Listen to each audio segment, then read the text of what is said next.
Hello everyone, it's Dio from Firm But Fair Gaming, bringing you another Diablo 3 video. Enjoying all the videos and content we produce, don't forget to click on that subscribe button, click on that like button, and don't be afraid to share. Don't forget to click on the notification button, customize it however you want, but that way you're notified whenever we publish another video. Welcome everyone. Today we are taking a look at the Witch Doctor and we are going to be focusing on a speed farming build. There we go. And we are utilizing the Mundunugu's Regalia set. So this is what I use for my Witch Doctor when I need to farm bounties or if I'm farming keys. This build is incredibly quick. It keeps up with the God DH stride for stride and it's got lots of power. It's quick, fun, and easy to play. So let's jump into it and see what we got to work with here. So as we look at the items that we need for the build, let's just throw up a video here in the bottom left. Shows how quick this build is. Enlarged a little bit more. Okay, here we go. So of course we're wearing the Mundunugu set. So we are wearing 5 pieces because we're going to utilize the Ring of Royal Grandeur. So we are using the helm, shoulders, gloves, chest, and then you can alternate between the boots and legs depending on whatever your better item is. So that completes our 5 pieces. The offset that we're using as to why we're using the Ring of Royal Grandeur is we have the caps and crimson. So that's going to either be the belt with the combination of the legs or feet.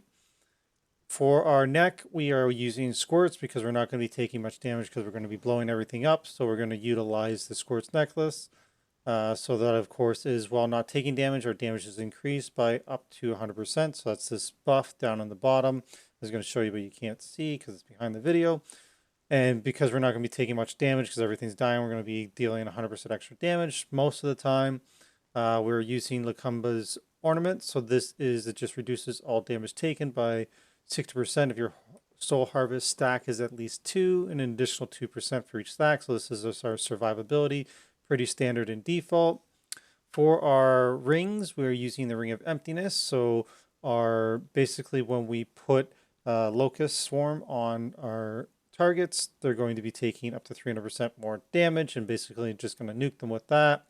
I'm also running the Ring of Larceny, so you gain 50% increased move speed after fearing an enemy because I'm also using Horrify, which fears enemies, so I'm going to get the movement speed from the ring from that as well as from the Horrify rune that I'm running.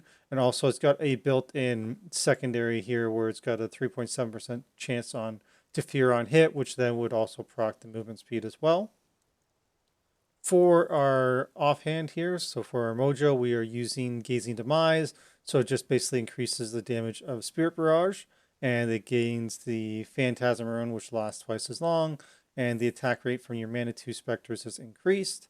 And then of course for our weapon, we are using the Barber, so instead of dealing direct damage, your Spirit Barrage now accumulates on the target. When you stop casting, it explodes for 405% damage, well up to 500% damage, so this is not a great one, but it's what I've been using so far and is working quite well. Obviously, I want a better one from that. For the cube, we are using, or at least I'm using the In-geom, so because I want my skills to come off cooldown much quicker. So after killing an elite pack, our cooldowns are reduced by 10 seconds for 15 seconds. So basically, I'm going to be able to spam my Spirit Walk as well as my Big Bad Voodoo and like my Soul Harvest, Horrify, everything. I'm just going to be able to spam it and just keep running because you're probably going to run into another elite pack before that buff runs out. And it's just nice that as soon as you kill an elite pack, all your stuff is off CD and then you can just take off flying again. Because speed builds are generally deemed on speed movement, so I'm also using Crown's buff belt. So gain 25% run speed, and it's lost if we take damage, but we're probably not going to take damage. The combination being on our Spirit Walk as well as just nuking everything, we should be fine here. So we want that additional move speed. I particularly like that for the lulls that you run into when you're in a rift or a level when you're doing a bounty run and there's no mobs around to get my Spirit Walk off CD. Then this comes in handy for the increased move speed during those lull times. And then lastly, as mentioned, we're also going to be running the Ring of Royal Grandeur, so we can have our 2-set combination here with the Crimson set and our actual Regalia set here. For the gems that we are wearing, so for legendary gems, because we're just farming and we're not pushing, we're going to be utilizing Bane of the Powerful. So we're going to get a 20% buff that lasts for X duration depending on the level of the gem after we kill an elite. And then we're going to gain increased damage versus elites and take less damage from them. So that's going to be handy for the speed farm and just blowing them up. Of course, we're going to be having a Bane of the Trap, so increased damage against enemies under the effects of control and parrying effects. And after rank 25, the gem has its own control and parrying effect, thus giving you the bonus. And then lastly, we are using Golgokko Swiftness to increase our attack speed for our Spirit Barrage, as well as it reduces our cooldowns a little bit, so that's what we're using that for. And then for our Soul Shards, we are using the Sliver of Terror in the helmet, so it reduces cooldowns or whatever. For each skill on cooldown, we increase our damage. And I was looking for, and I haven't got one yet, I want the Ring of Fire one on the on my Sliver of Terror. I just don't have one that also has intellect on it, but that's what I'm farming.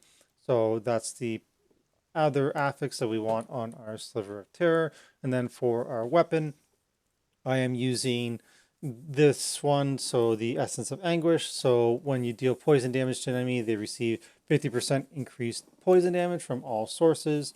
And then I'm also, every time you deal poison damage to an enemy, you increase your cooldown reduction and movement speed. And I am doing poison damage through the Locust Swarm. So they're going to be receiving that damage from that, which will then give me the damage increase. So I do just briefly want to mention you could alternate your weapon. You could use the Vu's Juicer here where your Spirit Barrage gains a couple additional runes. Or you could actually use the Sacred Harvester if you're finding you're a bit squishy, because now Soul Harvest stacks up to 10 times, so you'd get that increased armor benefit. But if you're using one of those two items, then you will want to replace the In-geom in your cube and instead run the Barber there just for the increased damage, because you need that extra damage in order to nuke things and make this a speed build and not a struggle.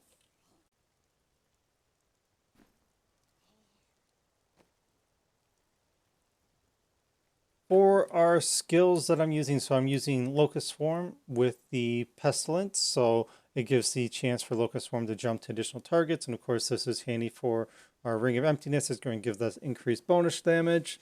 I'm using Spirit Barrage with Manitou, so it's going to put a Spectre above my head. So as you can see there, I got the big Spectre above my head. It shoots at enemies as I'm running around, and then so basically the way Spirit Barrage works is you can put 3 spirits down, and then when you cast the 4th one, the first one would blow up, the 5th one blows up the 2nd, the 6th one would blow up the 3rd, and so on and so forth. And all while that's going on, the Spectre above your head shoots at people. So, and then after that, I'm using Big Bad Voodoo with Slam Dance. So I'm going to increase my damage just to make me the extra damage to help blow things up. I'm using Severance on Spirit Walk, so we have that extra 2 seconds so that we can cross further distance and move unhindered. Helps with getting us from point A to point B very, very quickly. And then we're using Soul Harvest. And for Soul Harvest, I actually went with Soul to Waste, where I'm going to gain increased movement speed for each enemy harvested. Because I'm on a speed and farm build, I'm not at risk for dying because I'm farming content that I can easily handle. So this increased move speed is going to help me just get through the rifts or through the bounty levels way, way faster and on to the next one because we're after efficiency. And then lastly, I'm using Horrify. So we're going to fear mobs around us, and I'm using Stalker, which again is going to increase my movement speed for each enemy that's feared, so I can get from point A to point B much, much faster. For passives, I decided to go with Swampland Attunement, just so as I'm moving through, and if I happen to get surrounded, I get that increased resistance. It's for some survivability. I didn't want to rock the Second Life. That was a little bit unnecessary. This one I find is more useful because the time that you would need potentially have the Second Life, this is going to make you more than survivable, and it has just the additional benefits of giving you those resistances. And also it doesn't go on a cooldown if you do happen to, like your Second Life, if you potentially proc, then you'd have to be careful for a minute before it would go away. Here you're not going to proc, and therefore you don't have to worry about being careful because you got that extra survivability. I'm also using Blood Ritual, so this helps keep the mana cost down when I am using my Spirit Barrage. And then Grave Injustice, so whenever something dies, it takes 1 second off a skill that's on cooldown. Because you're just going to be nuking everything, this is going to help bring things off cooldown when you don't have the proc off In-geom.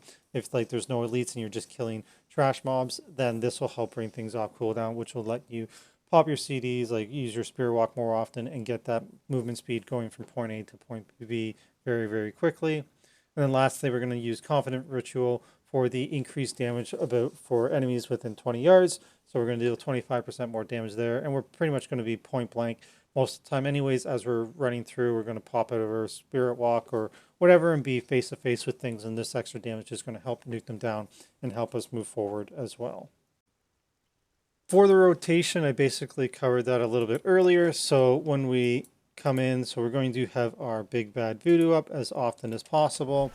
And basically we will come in, put up our locust swarm, and then we're going to throw out our Manitous, our Spirit Barrage with Manitou on, and it will pretty much nuke anything on the T16 level, or at least for me at the point that I'm at. Is very, very powerful. It makes us easy to farm. When we're doing GRs, you'll need to stack it. So like I was mentioning, when you throw out your Spirit Barrage, you can have 3 out at one time, and as they sit there spinning, they accumulate the damage on the targets. And when you throw out a 4th one, the first one would blow up, and that accumulated damage would explode to everything that has been around it. And then when you throw out the 5th one, it blows up the 2nd one, and when you throw out the 6th one, it blows up the 3rd one, so on and so forth. And all that accumulated damage would then blow up as you pop them.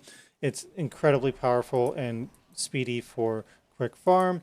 And as you're going through easier content, the spirit above your head will be nuking things as you run through the dungeon or the rift as well, making it pretty easy to progress through.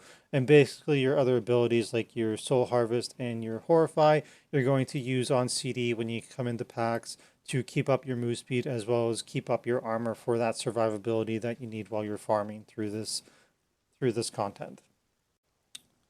So this brings us to the end of this video. This is one of my favorite builds. I love playing the Witch Doctor, and this speed build is one of my favorites. It's incredibly quick, and I love being in those speed runs when you're farming things and you see the god DHs and those guys that are used to just flying miles ahead of everybody, and you're able to keep up quite easily. So it's a lot of fun. And also if you can get out in front of them, you're the one blowing everything up, and then they're struggling to keep up with you.